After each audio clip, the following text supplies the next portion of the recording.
Town Band Banter with Doc and Dave. Every week, two longtime friends and colleagues in the world of music, David Price and Donald Doc Smith, get together to discuss the triumphs as well as the twists and turns of lifelong learning for the dedicated members of thousands of civilian community music ensembles of every shape and size. Your comments and suggestions are always welcomed through email as info@townbandbanter.com, Facebook, Town Band Banter, and Instagram, #TownBandBanter. And now for our hosts, Doc and Dave. All right, Dave, you ready? I am ready. Here we go, season 2, episode 13. 13. Da-da-da. We were worried about that, episode 13. We have to make a 13.2. No, I think it'll be just fine because we're at home. Yeah. Somewhere that all of us have spent a lot of time except for me. I haven't spent too much time here at the Guild, but we're at the Guild in, there's another, more official name for it? South Kingstown Neighborhood Guild. South Kingstown Neighborhood Guild, room 26, which is the home for Josh Bell's mandolin instruction, and has been for a while, I think, right? I bet I've been here for 15, 16 years. Well, there you go. Well, that's cool. So we have an extra guest today. So first we'll introduce Josh Bell, who's a friend. All of us have an affiliation with him in different ways, which is really cool. And that's another reason I wanted to Kind of do like this visit. it has a lot to do with South Kingstown. There are a lot of interconnections. Everybody knows. That's for sure. And We're of course- related. Of course, Dave, and then Sandra. This is the first time you were able to see her. She was episode 3, our very first guest. And through all of season 1, that is still the episode that was the most listened to. Wow. You You know, paid out so a lot of you- money, didn't you? Look at that. See? That cash keeps flowing. It's good. Good. Well, Good. I didn't know anything about that. I missed out on that part. Oh, well. That's fine. But one of the reasons we're here is because Joshua, he asked me to perform with the mandolin orchestra, mandolin band. I want to be proud. The Les Brown's Mandolin Orchestra. Okay, there we go. That's Oh, wait, yes. sorry, Les Brown's Mandolin Ensemble, we call it. Les Brown's mandolin. No. Not Les Brown, Les Brown's. Oh, which Les is- Brown. Which is French for hope, Okay. which is the motto of the state of Rhode Island. Okay. And it's also especially important because this is music about second chances. And all of the people who are involved in this are looking at, I wonder if I have a chance to make music as an adult. Wow. Cool. That's cool. Yeah, the gig I played, I showed up at the right time and played the right notes. So that was the important part. Not to know the name of the ensemble. I had on the tux that I was supposed to be wearing. And it was Handel's Messiah. And I played in the Hallelujah chorus. There's this one trumpet lick. We meet in a breakfast group for business owners in South Kingstown, I guess, but in the region. And he brought up that he was doing that. And so there's that one trumpet lick in Handel's Messiah, the Hallelujah chorus that says da-da-da-da-da. That's really all you hear of the trumpet do. They're doing other things in it. And he said, you want to come and play? He checked it out, and it turned out I sat there and listened and was amazed. It was the CCRI chorus, were the singers and your soloists, and the accompaniment was not an orchestra, it was the mandolin ensemble. And I was so impressed with that. It was awesome. Yeah, and I just thought let me throw in that he also conned me into going up there and playing with his orchestra. Oh, wow. Yeah, I've been taking lessons and butchering them usually. Yes. But he was very kind. Ah. He was very kind. He said he wanted me to come up, and mostly I did percussion things. So Right, I did percussion. I had a great time, and it's a wonderful orchestra. It's a really Nice. nice group. Nice folks, and Yeah. I think it is a way to experience the gentlest part of other folks. What a lovely thing to say. And Sandra, you took lessons, I right? did. You brought out I that did. you You played in the orchestra And I played in too. the orchestra as well. So everyone's we've all played in the orchestra to a degree. Yeah. I just played da-da-da-da-da, 5 notes. And Well, I played that. did you? Oh yeah. Were you supposed to? I know, but that's what I did. Yeah. That's good. We'll have to bring you back for that. Bring you back. Yeah, he hasn't said that to me though, Dave. He We'll does. see. We'll see what Somebody happens does, with that. So why don't we start with, if you could give me, and I'm going to learn some stuff here too, Josh. Your background, how you ended up into this whole mandolin thing, and how you created it. This is one of my shticks, but In the 4th grade, Mr. Magnus walked into my classroom, and I ended up in the hallway, which I did not think was a good idea. But it turned out he wanted to talk with me about the possibility of playing French horn Okay. in the elementary school band. And so I went home to my parents, and they asked the one pertinent question, which was, how much is this going to cost us? And he said, no, it's free, and it's a school instrument, so you don't even have to buy the instrument. So all went well. I got my first lesson, I brought the thing home, and I started playing. And my mother said, take that thing someplace where I can't hear it. Okay. Us brass players, I think, get that, and drummers. We all have that in common. Take that outside. And so I got the message, and so my brother and I went out and played wiffle ball. And that was that, except that the high school band, or the elementary school band, and then the junior high school band, and the high school band desperately needed French horn players and were willing to provide me with an instrument. So I stayed with it. But I remember the 2 clear notes that I played in the entire, 9 years that I was doing this. One was in between pieces at the All-City Band. Why they brought me into the All-City Band, again, they wanted to have 4 French horns, and I was trying to clear the spit from my instrument, and I accidentally played a clean note. Amazing. And this ties it all together to a degree. My senior year of high school, we did the Messiah. Ah. And I played one beautiful clear note on the thing. And I wondered, was that in the right place? Well, it was still a nice note. Needless to say, I was not very good at the French horn.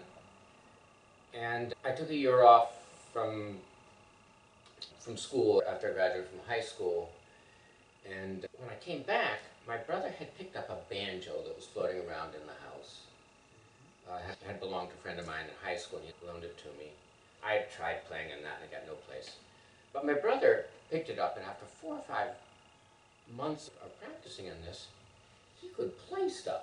Wow. And this was, I know. Yeah. And this was my little brother. This wasn't the middle brother, this was the little one. And I said, maybe I could do something. This guy must be a hell of a teacher. But I had reservations about the banjo. Having played French horn, I knew that I did not want to lug around anything as heavy as a banjo. Right. He says, oh, you want to play mandolin? There you go. And that was basically it. I took lessons from Hibbert Perry, who had started teaching mandolin, mostly guitar, but also mandolin back in the 1920s, and taught up until he died at around 1995. And I started teaching about 5 or 6 years before he died, and I've been gradually building up my ensemble, which started with 4 players, and now they're about, well, I have a group that plays out on Cape Cod. There are about 6 or 7 people in that. I have our performing orchestra, which practices in Providence. There are about 20 of us there. And I have a group of people who are getting into playing, and we met last night, and there were 12 of us there. Okay. And the group that we Does that meet here? meets in this room. They're called Cannon Fodder. Okay. Only 2 ends, not 3, and we do cannons. Oh, yeah, of course. Of course. And this way everybody gets to play the melody. Right. But we'll bring in other stuff. I'm actually thinking of dragging out Vivaldi's La Folia for next practice. Cool. Yeah. There are all these collections of cannons that are fascinating. I love them too for students. Yeah.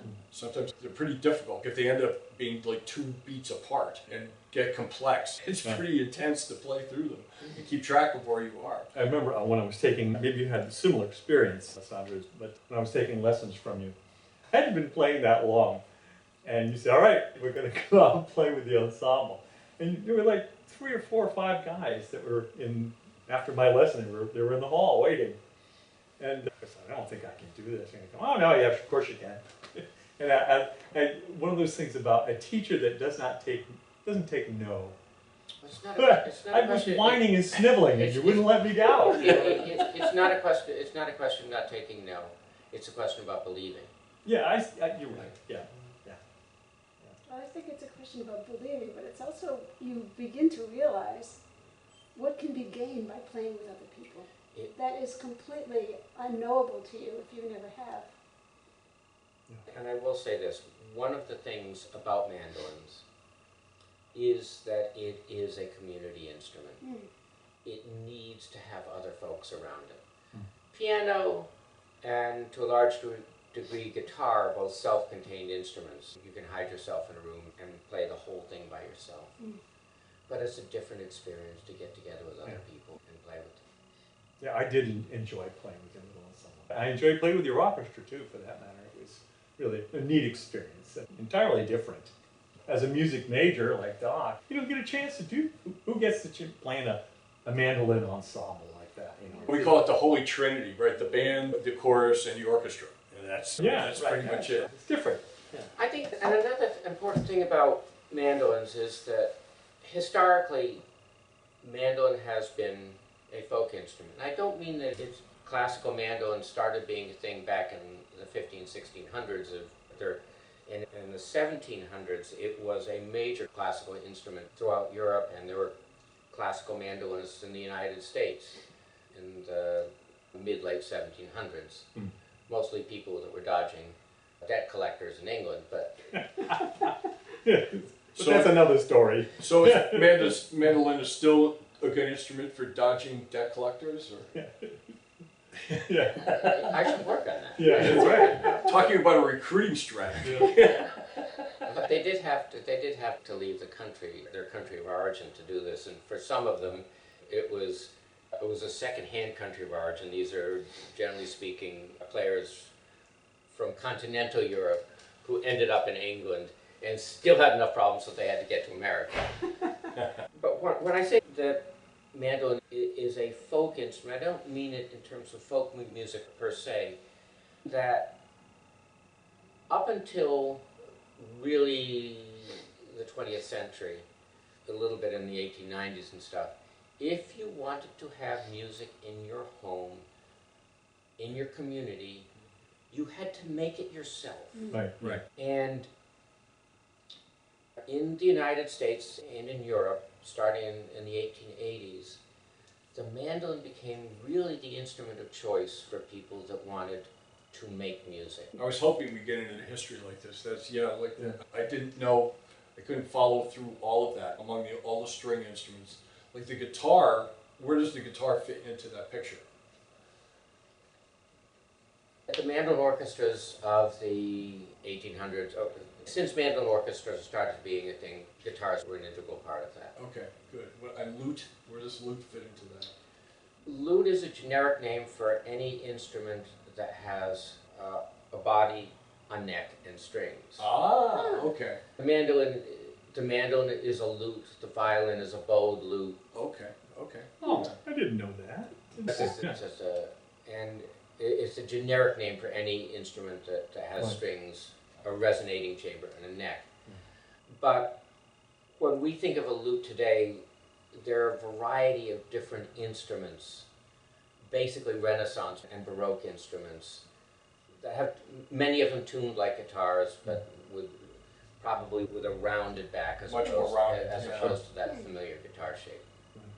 Yeah, there's an example. Sting was talking about that. That someone gave him a lute, and he loved it. Oh my he God! really enjoyed playing it.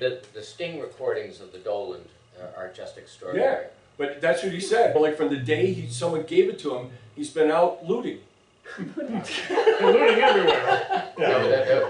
Those recordings were just extraordinary. They're wonderful, yeah. I haven't heard them. I'll look that up. I don't have those to input into here, but that's okay. We're more interested in this. Talk about the founding. How did it get started with this? It started in Providence, right?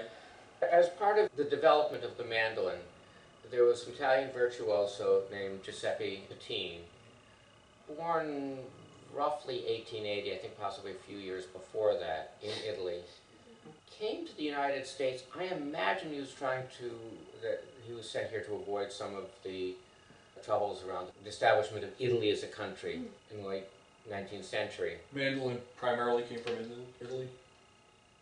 Or no, it was throughout all of Europe? I think the mandolin, as we know it, is an Italian instrument, but for instance, there is a Spanish instrument called a bandurria, which is essentially the same word with a slightly different orthography on it. There's the Portuguese guitarra, which has much more in common with the mandolin than it does with the guitar. Right. And then in Portugal, the ukulele kind of branched off as well. And the ukulele is a Hawaiian instrument. I thought the origins the word originated in Portugal and ended up in Hawaii. Whatever. Tiny Tim being the capital of... Ukulele is, I believe, a Hawaiian instrument. But to that extent, I think that a guitar-shaped instrument landed in Hawaii at some point during the Age of Discovery, and the Hawaiians modified it to their purposes. Right. So what I was really after, because we do town band banter, we're talking about the creation of community groups. So your community group. Giuseppe Pettine lands in Providence in the 1890s at some point, and tours all over the United States. He is a major virtuoso. Through the 19-teens, at which point he retired, having amassed a fortune, as these things go, and ended up teaching Hibbard Perry how to play. Hibbard became my teacher about 60 years after that. Pettine lived until 1966. He was well into his 90s. And I started playing in 1971. Yeah, so you just missed it. So how, the formation of the group in Providence? There were several mandolin orchestras in Providence in the 1920s. Salve Regina had an orchestra, Brown had an orchestra. There were orchestras all over the place in Providence, in smaller groups and larger groups. These petered out more or less in the 1930s. And over the next 40 years, the mandolin was pretty much in decline in Rhode Island, and in fact, all over the United States. There are a handful of orchestras that have continued through that period, and Hibbard restarted the Mandolin Orchestra in 1971, I think, 71 or 72. And then decided to start teaching in the early 1990s, and I've been gradually building this group up. So you were studying with Hibbard, did you play in his group? Yeah. Yeah, you played in his group, and then eventually did you take over that group, or did you form your own? I had formed this group as a feeder into that group. Okay, yeah. And it just grew. It just grew, so it was. We talk about that as being novel in the concert band world, the Westerly Band, as a beginner organization, which is why Dave and his wife Steph are in it. So I was going to say, like you, I decided at some point to challenge myself. And Sandra's going through this herself. I took up French horn. For some strange reason, but it's so different from percussion. And I always loved the instrument. It's a lovely instrument. They're beautiful to look at. But but I am really struggling with. I don't know how much longer I'm going to be able to stay with it. But it is a great challenge and good for me at my age. You know? Sandra's taking up mallet instruments in the Jamestown band that he directs. And any thoughts on that? Are you going to continue or run away? I mean, I love it because there's, once again, as you were saying, at your age. So now, not only do I get to play my little part, I also get to listen to the orchestra as it moves through, the band as it moves through all the measures. And it's such a complex, because when you're learning music as an older adult, it's about the music, but it's so many other things that you have to bring in order to be a member of the community, which is just fascinating. From a former professor and pedagogue, it's just fascinating about what goes on. It's amazing.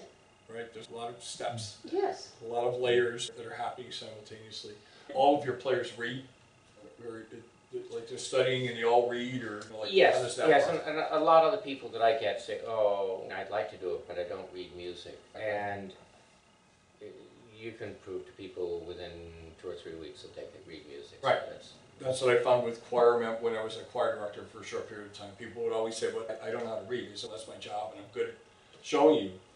And I had one guy, what was it, when I first got hired at a choir, he was on the committee, and he said, oh, I want to join, but I don't know how to read. And I told him, but that's my job, you'll figure it out as we go. The very next year, there was a guy that came up when the two of us were talking, he said, I'd love to be in a choir, but I don't know how to read. And this guy turned to him and he said, oh, it's easy. He goes, the higher the notes go on the page, the higher you sing. The lower the notes go on the page, the lower you sing. The blacker they get, the faster you go. And that's it. That covers it. And it was like, oh my God, like that's, how come my theory teacher didn't come up with that in college? That's great. But that's really not far off the mark. Oh, I know. Strangely enough, yes. Strangely enough, there's a mathematical precision to the way that the notes are written.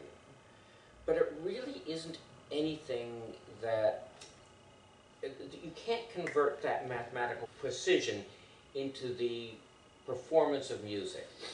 The complexity of deciding is how long is twice as long, how fast is twice as fast, and wait, this one is 3 times as fast as this other one, which is 4 times as fast as this other one. And that is something that's just plain too complex to reason out. And dotted rhythms, and then you do But- triple meters but- with 6/8 and 9/8. But what this fellow was saying is that without having to reason your way through the complexity of the system and the precision of the system, it's relatively easy to see what the symbols are that do this. Oh, I can do that, Yeah. and do it that time, and do it the next time. Oh, and then you add a different set of symbols a week later. Oh, I can manage that. And you really don't have to get bogged down in the Right. mathematical. Right, yeah. Like you talked about the intense complexities of all of that, but there's a simplified version of it too. It's not more simple to do it that way. No, But to do but using the intellect to reason your way through it takes an immense amount of time. But using your instinct to say, oh, I know what that sounds like. Oh, is that what it looks like? I can do that. And that's something that develops quite easily. And I found that both instrumental and specifically in choral, the important part was to get them to look at the notation, because they would just look at the words. They would never even look at the scribbles up above. So we wouldn't sing the words when we started a song. We'd sing la la la la la. So they have nothing to look at except for the scribbles up at the top. And they started doing that. I find this in music too, in instrumental music. The kids that write in the letters. So then I cover As quickly as so that I quickly, so then, and some of them, what I'll do is I'll have multiple copies when they start doing that. They say, oh, that's lovely, take that down and put up a fresh one. Take that one down, put up a fresh one. But eventually I'll cover the notes and say, which D is that, the high one or the low one? How long do you have to hold it? I don't know. Like where are we in the piece? Is it like the beginning, the end, or I don't know. All of that information is there and you're giving that away. Like you need to, your eyes have to look both places, you're working harder. No, I completely agree, and I really avoid the problem of that spot is an F, the spot above that is an A, and in between that there's a line that's a G. And my feeling about that is that it adds a layer of intellectual processing that makes it take longer to perform the physical activity that says, oh, I see what that spot is, my finger goes there. And the next spot is just the next finger. Oh, okay, I can do that. Right. Yeah, I think a lot of people get hung up with the acronyms. Every good boy deserves a pledge, and those kind of things. I get out of that immediately. It's just alphabetical. A, B, C. The next one, if A, the next note up is B, C, D, E, F, G. Boy does fine. I try to break them out of that as quickly as they can, but for some reason, the elementary teachers always teach it that way, and it really slows every. Fine. Sorry, I was. It just Deserves correct pledge. you. Whatever. I don't know. All right, just kidding. Depends where you went. But there is a fee for that. No. In the mandolin world, there are a number of different approaches to how you would write stuff for your mandola players. The mandolin is a family instrument just like the violin. You have first and second. Mandolin itself is tuned exactly like a violin. Right. And so you have first and second mandolin, sometimes a third mandolin part if there's a lot going on. You have a mandola part, which is the same as the viola part, mandocello part, and the mando bass part. Uh-huh. And the mandolin world is filled with different approaches. How do I get somebody to play those lower instruments? And so Right. one of the things that they would do is they would write the mandolin part, or write the mandola part as if you're playing a mandolin. And so you would think that you were playing a C, but you were actually playing an A, but you know, who cares about that? And All of them. Huh? Even down to the bass. They write everything oh in yeah, treble clef. yeah, universal I mean, notation. that's done in the band world too. It's done, You know, yeah, I like was just gonna say over it. in European versions, everything is written in treble clef, and the transposition is handled that way. You know, like it's, Huh. And it's a little bit, in many ways, it's a little bit inconvenient because you have nothing. The clefs in a classical environment are designed to put the majority of the notes right in the middle of the staff. right. Yeah. So it makes sense to So you don't have to use- count a lot of ledger lines. Yeah. So you don't have to count a lot of ledger lines. The bottom line is that mandolin orchestras throughout Europe and throughout America often will use a transposed treble clef for the mandolas. Almost all of them use bass clef for the mandocellos. Cool. There are enough people out there with viola experience that come into this that I'll transpose it to Oh, viola. interesting. clef for them. Okay. That's cool. That's great. We're getting to that point that we want to ask questions that we ask every guest. Okay. It's going to be interesting. And they fit. This Oh, is yeah. cool. Wow, they were well written in the beginning. once, they- Or we yeah. were very lucky, which is probably the case. I studied the list. What was your most memorable experience with the community music ensemble? I wouldn't, I'd just say the last concert. You say that every time. Just, What was the last concert? when we did the Messiah with Oh, you, okay. Okay. that was a phenomenal concert. Anytime you sit in the middle of the Messiah, it's so elevating. It just you can't escape it. But we had a concert in April, I think, with Katerina Skliar, who's a Russian domra player and mando. She's an extraordinary player. We had just a phenomenal program with her. Uh-huh. At the Music Mansion in Providence. So generally, my answer is that just the last one is just, you leave on a high. Right. Oh, that might answer the next one. How did participating in a music ensemble affect you? It certainly wasn't your direction early in life at all. But no, You're but sitting there playing the horn thinking, how do we get out of this? no, I stuck with music because I like being part of the band. Okay, well, there you go. Yeah. And so that's the answer. I like being part of the band. Yeah. But it really affected you because it's your profession now. Like, it's what you're Yeah, doing that- now. Mr. Magnus was surprised about that. So that's good. What was a big challenge with an ensemble and how was it overcome? I think, I don't, when I saw the list of questions, that was the hardest one for me to answer because Well, there had to be some sort of problem. Like just getting things started with an ensemble is usually really difficult. Like to get everything lined up. Funding, like what is the funding for? We often talk about that with our community bands. Or the different groups funded. Henry always said that if you want to have an orchestra, you got to teach. And we rehearse in places that I teach, so that I pay rent at the train station in Catawba, Massachusetts, which is a room that's smaller than this. Okay.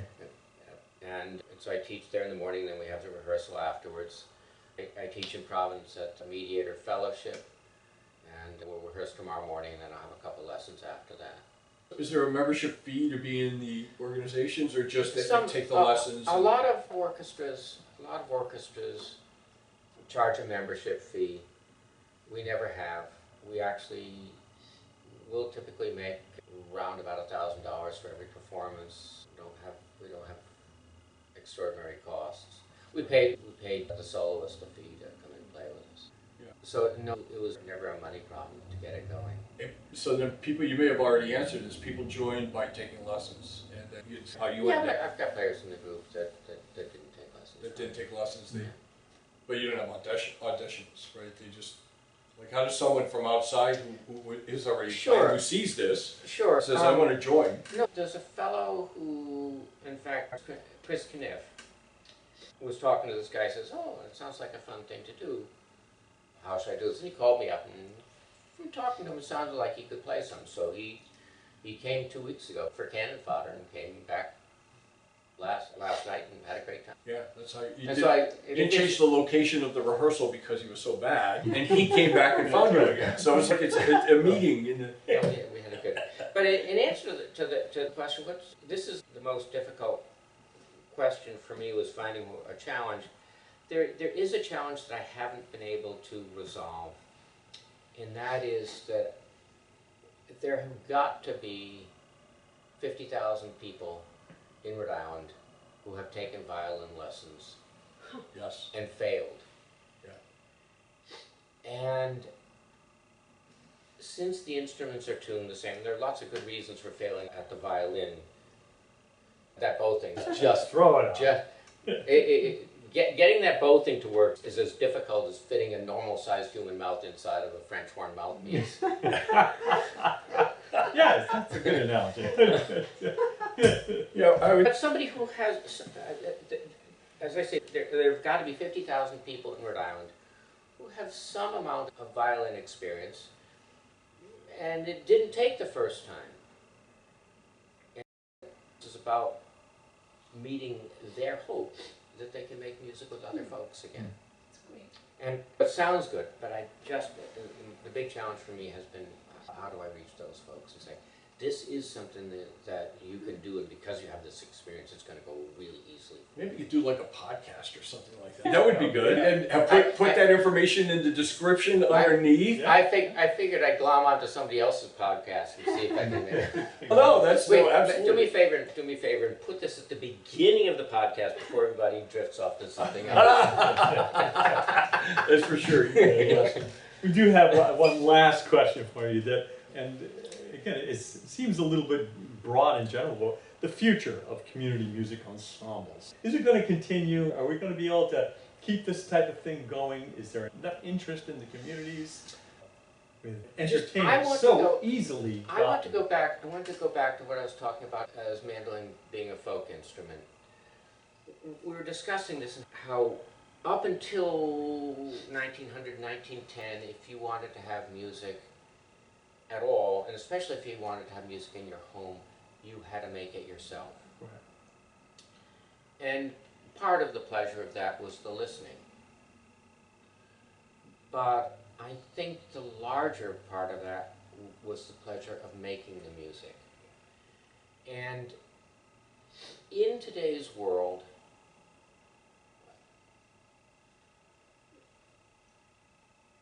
there is lots and lots of music that we can listen to, but way fewer opportunities for people to get together and make music. And that is what the Les Ron's experience is all about. Can I ask just a question of you, Don, and you, Sure. Josh? Maybe this one. You just Yeah, direct get your into voice, that. yeah. Which is, I know how much time and energy you both spend leading these ensembles and bands. What's the payoff? What's the special joy? Like, why do you keep doing it? I'll answer that. Great. I've brother Enoch Valentine, who is an Episcopalian monk, or friar, I think you may call him, so Episcopalian brother. Super interesting guy. Came to me after the rehearsal yesterday, and by the way, he's a professional organist, a highly regarded professional organist in the area. And he came to me and says, I had such a wonderful experience tonight. It kicked in. Yeah, sometimes it's the nonverbal. That, It's tough to put into words. Yeah, Right. yeah. No, Payoff. it's the payoff. When the person you've been working with experiences that joy. Yeah, I think there have been people that I've talked to too. And why did I get into Tim Lotzenheiser was the one that he got into it, and he was like the first call spokesman for music for a while. If you had a conference and you didn't invite him, it wasn't going to succeed. And he was it. And he talked about being a kid, and he was playing in a band, and he was trying to get his parts going and stuff like that. And a guy next to him was playing, and he had tears in his eyes, you know, like in the middle of this piece that he loved so much. And he said, and he was a tough old man. And he said, if this is, I want to be part of this. If all the way through my whole life, this is something that could bring me to tears and bring me joy as well. He said, I want to be part of it. And I still find that, yeah, all the time. It was a great visit. I think we're about at that time that we can wrap things up. Unless anyone else has anything to add, that's good. And we'll look forward for your comments. Do you have a dance routine or anything? No? No? All right then. All right. Thank you so much, Josh. Thanks, Josh. Really appreciate it. Thank you. The visit. As always, Sandra. Oh, yes. And we always end things the same way. Just keep on playing.